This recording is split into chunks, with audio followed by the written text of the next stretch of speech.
Assalamu alaikum wa rahmatullahi wa barakatuh, everyone. Barakah Hajj. This is yours truly, Hajj Sherifat. Akoredio Laiton. So many people have asked me what to do in preparation for Umrah or Hajj, especially the pilgrims who are going with us this December, inshallah. What to prepare, how to prepare, what to expect. So there's not enough preparation that one can make that would be as wonderful as when you get there, your own experience. However, yes, there are things that we can, advise you to be prepared for. This is the first of all, the reason why we do Hajj or Umrah is because Allah Himself, as part of His love, a demonstration of His love for us, asked us to come and visit Him in His house, the first house that was ever built for the worship of Him, for His worship. He asked us to come and visit Him. Just like, do you remember, if you learn about how He invited our Holy Prophet Muhammad sallallahu alaihi wasallam to come and visit Him in paradise, in His station. Paradise is just one of the places that Allah created, but Allah invited Him to come and visit Him in His splendor. And that is the story of Al-Iraj wal-Mi'raj. So that's another topic one day, inshallah, we'll share with one another. But so Allah, that's when Allah gave Him gift for Himself and for us all. Please ignore the noise around here. I'm in a public place. So as Allah invited the Prophet to come, when he was leaving, He gave him the salat, which is our gift from Him to help us to get back to Al-Jannah Firdaus. Al-Jannah, if we follow the path and worship Him every day, 5 times a day, minimally, that we will, and we do good, we are good people, we follow the teachings of the Prophet, that we shall, inshallah, go back to our original home, which is Al-Jannah. So, as we're preparing for this trip, the first thing I want to let you know is that from the day that you made the intention and you made your preparations, either you pay for your ticket, you get your visa, from that day, your Umrah or your Hajj has started. So responsibilities as well as blessings are already counting for you. So first of all the things that we used to do, that we all know what is wrong and what is right. We all know that everything that we've been doing that we know is wrong, that Allah does not want, we should start staying away from them. That's in preparation to be at our best. To be at our best, meaning we will start cleansing ourselves of sins, of wrongdoings, of following our vanity, our desires for vanity. I'm trying to move because of this noise. So I want to make sure that you enjoy what I'm saying, and the noise is not too much. So we have to start preparing for that,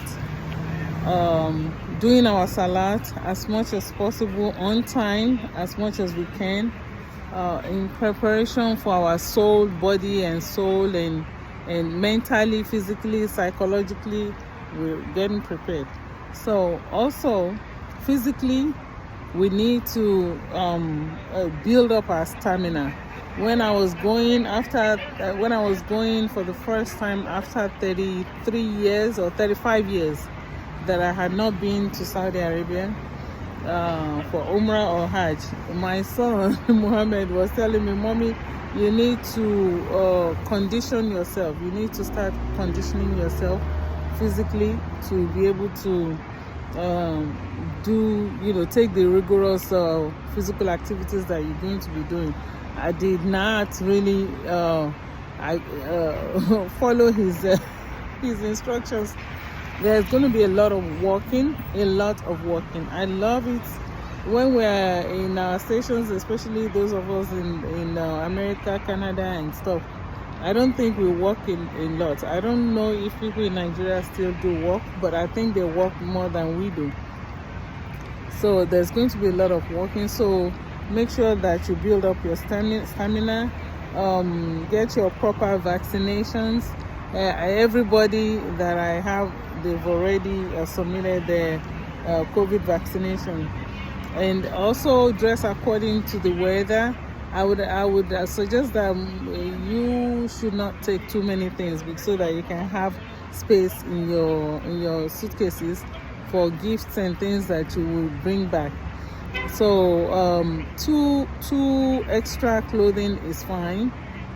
You will get a chance to buy jalabia and other comfortable outfits that are also nice when you get there. Have a cardigan or sweater with you. You will also find some over there, but we are going in December. December might be a bit cold, especially in Medina. I know Medina gets really cold, so the essentials to bring, I will send you a list. Your deodorant, your soap, your sponges, your one towel. The hotels will provide towels. If you don't want to use the hotel towel, take one towel with you. That's enough. Also, your lotion. I always recommend Ori. For those of you who know shea butter is excellent for either the summer or the winter time. So just have some with you. If you have allergies, take your allergy medicines. Make sure if you are on any medication, take all your medication. Take extra in case of anything. Just take extra medication. Also, if you are a guy and you have hair, have your comb with you. You can buy combs there, also nail clippers and things like that, and scissors. They are available at very cheap prices over there, so you don't need to do that. According to Google, they said be prepared for language barrier. Alhamdulillah, you are going with Princess Sherifat, who speaks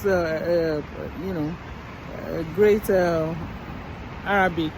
Speaks Arabic very well, so we can interpret. Also, the food, the cuisine is going to be different from regular Nigerian food, but most of you are familiar with eating regular staple food. Rice is in abundance, chicken, everywhere there's chicken. But there's going to be food that you can eat.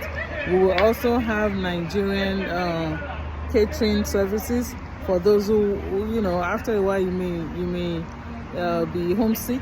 You may want Nigerian food. There will be Nigerian food that we will ask the caterers to provide. You can request for whatever you want, breakfast or dinner or lunch, but there is going to be breakfast included in your stay, full breakfast. And also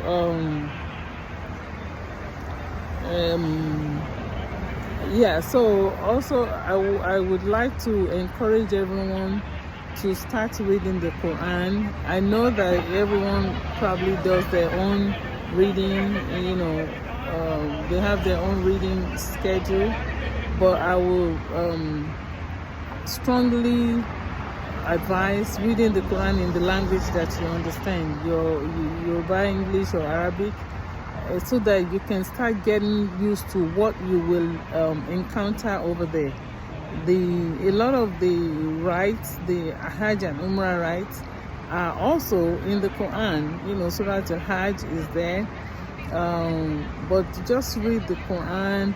You can even Google, you know, what are the verses of the Quran that talk about Hajj and Umrah, and that would give you, you know, first-hand information from Almighty Allah and why He wants us to come and visit Him, and what are the gifts that we're going to get, you know, from visiting Him, from taking the trip.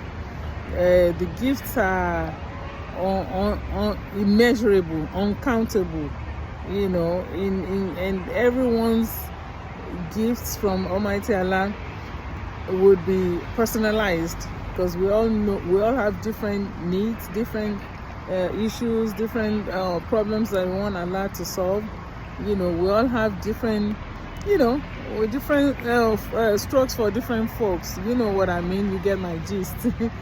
So, inshallah, the blessings would also extend beyond just us.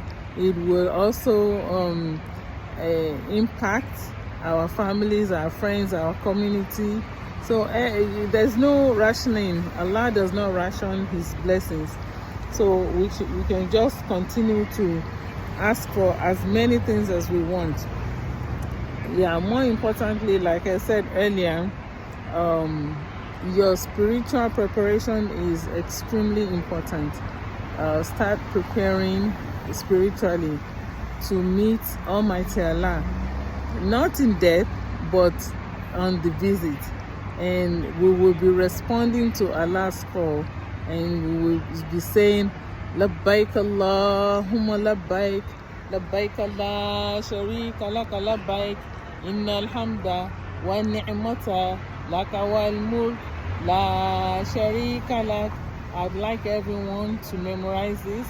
We will say this over and over and over again. Labbaik Allahumma labbaik, labbaik la sharika laka labbaik, innal hamda wa ni'mata laka wal mulk la sharika lak. And I will also send the meaning. You can also Google it. I'll send the meaning to the group WhatsApp, inshallah.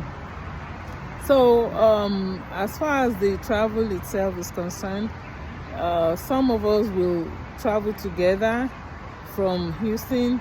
Some other people are coming from other cities and other countries. We will meet, some we will meet in Dubai. Some of us we will meet in Jeddah. So the first place we are going to go to is Medina. From our station, departure stations, when we reach Saudi Arabia, we will all go to Medina and to visit the city of Medina, the city of the Prophet. They call it Medina to Nabi, the city of the Prophet. We all know that Rasulullah sallallahu alaihi wasallam was not born in Medina. He was born in Mecca. But after the Meccans persecuted him and the Muslims, and they did all kinds of negative things to him, so that Islam will not replace their pagan religion, he and his few followers moved to Medina. That's what they call the Hijrah. That's where the Hijrah calendar came from. When they did the Hijrah, the immigration from Mecca to Medina. And it is Medina where he really spent most of his prophethood life, in Medina. And the people of Medina were supportive. They received him. And Rasulullah sallallahu alaihi wasallam really changed the people of Medina. He changed them. Even up to today, you will see that they are very well cultured, more than other Arabs. They are softer, they are kinder, they are sweeter, and that is not to say the Meccans and the other Arabs are not, but generally you can see the traces of the Prophet's nurturing of the Medina people, whom they call the Ansar. Ansar means the helpers of the Prophet. So, and that's where he and Aisha were, died. They were buried there. Majority of the Sahabas, they were also buried there. Sahabas are his companions, the people who were his friends and companions and supported him through his journey as a prophet. We will visit the Grand Mosque, which is the Grand Mosque where he is buried, where his tomb is, and the mosque has been expanded. It's almost like it's almost a city in itself. It's so big and it's so beautiful. It's been beautified over and over and over again. The Saudi government are doing an amazingly fantastic job in keeping the mosques, both of the Haramain, both of the mosques, the Grand Mosque in Medina and the Grand Mosque in Mecca, are top notch. There is no mosque in this world that can beat them. That is to let us know that it is Allah who is doing this, who just sent people to do it. He's the one who is directing the Saudi government on how to keep the two mosques, the two grand sacred mosques, how to keep them in top shape. People, especially people who have been there for some years, when they go back, they'll be like, what? It's amazing. So also there are many historical mosques in Medina that we will visit, which you may have been seeing the word ziyara. Ziyara means touring. We will tour these several mosques. Notable are the mosque they call Masjid Qiblatain, the mosque with two Qibla. Qibla is where we face when we're praying, which is Mecca. So that mosque was where Sallallahu Alaihi Wasallam was praying, and we Muslims used to face Jerusalem, Masjid al-Aqsa, which is in Palestine, which is still standing. Inshallah, Allah will create peace in there, that we will be able to also visit that place as a pilgrimage, and you will be learning a lot about the history of that mosque as well. So Masjid Qiblatain, Rasulullah Sallallahu Alaihi Wasallam was leading people in prayer, congregational prayer, when a new revelation descended unto him that he should turn towards Mecca from now on and pray. All Muslims should always face Mecca and pray. So no one should pray facing Masjid al-Aqsa anymore. That's Allah's instructions. So we will visit there. We will visit the Bilal Mosque. Bilal is the first black Muslim convert, followers of Rasulullah Sallallahu Alaihi Wasallam, and he is the one with the most beautiful voice. He was the only one, the first one and the main one that was calling the adhan. Nobody had a voice as beautiful as his. So that's another story. One day, inshallah, I'll be able to tell you the history of Bilal as far as his journey in his Islamic conversion, and so many other mosques. When we get there, Bismillah, and Masjid Quba. Masjid Quba is the first mosque that the Prophet, when he emigrated from Mecca to Medina, that's the first place where he prayed, and whenever he would go, he would come there and do rakatain sunnah nafla before he enters Medina. We'll visit all those mosques, inshallah, in Medina and other places. There's a museum there, museum of Prophet Muhammad sallallahu alaihi wasallam. And also, so after that, we're gonna, after about 3-4 days, some people 4 days, some people 3 days, will head on to Mecca, inshallah. So that's where we will put on our ihram. That's where we will put on the Umrah dressing. For men, it will be the two white cloth, and for women, it will be full dressing from head to toe.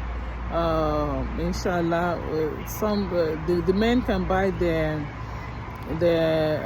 ihram. It's called ihram when we get to Medina, and the women, we can also buy fine dresses and ibori, the hijab headscarf when we get to Medina. So we will head out to Mecca for the Umrah. So on our way, there's a place called Miqat. Miqat is where you stop. Back in the days and up to now, is right in the outskirts of Mecca, the border between whatever town that is surrounding Mecca. There are miqats there that were created during the time of the Prophet, and they're still in use. That's where we will put on the ihram, and will be in the state of ihram, sacred piety. So we cannot do anything that is wrong. We cannot kill even insects, even mosquitoes. You can shoot them away. You can shoot flies away. You cannot kill anything that Allah has created. So we will set out and we'll be reciting the response to Allah having invited us to the pilgrimage, Umrah or Hajj. And we'll be saying the Labbaik Allahumma Labbaik, Labbaik la sharika laka Labbaik, Innal hamda wa ni'mata laka wal mulk la sharika lak, until we enter Mecca. And inshallah, when we get to Mecca, we'll put all our luggages, we'll take them to the hotel. We drop them at the hotel. We will not go inside our rooms. We will not. We can check in, but we're not going to, go in and say we have arrived. We have to go straight to Masjid Haram, to the Kaaba, and we start the Umrah itself. So I will explain the Umrah exercise, everything, in another video. In the meantime, I wish us all a safe and fulfilling and successful journey, Umrah and Hajj. Anytime that we are going, and inshallah we will go multiple times. I pray for multiple opportunity for all of us to be able to visit the house of Allah again and again and again, and receive His blessings, and have our pilgrimage be accepted. Ameen, ameen, ameen. Allahumma salli ala Sayyidina Muhammadin wa ala ahli Muhammadin wa sallim. Bismillah al-Fatiha. Bismillahir Rahmanir Rahim. Alhamdulillahi Rabbil Alamin. Ar-Rahmanir Rahim. Maliki Yawmiddin. Iyyaka na'budu wa iyyaka nasta'in. Ihdina siratal mustaqim. Siratal ladzina an'amta alaihim ghayril maghdubi alaihim waladdallin. Subhana rabbika rabbil izzati amma yasifun. Wassalamun ala al-mursalin walhamdulillahi rabbil alamin. I hope this has been useful, inshallah. Assalamu alaikum wa rahmatullahi wa barakatuh. Thank you for viewing and watching and listening. Hope you all enjoyed it. Masalam.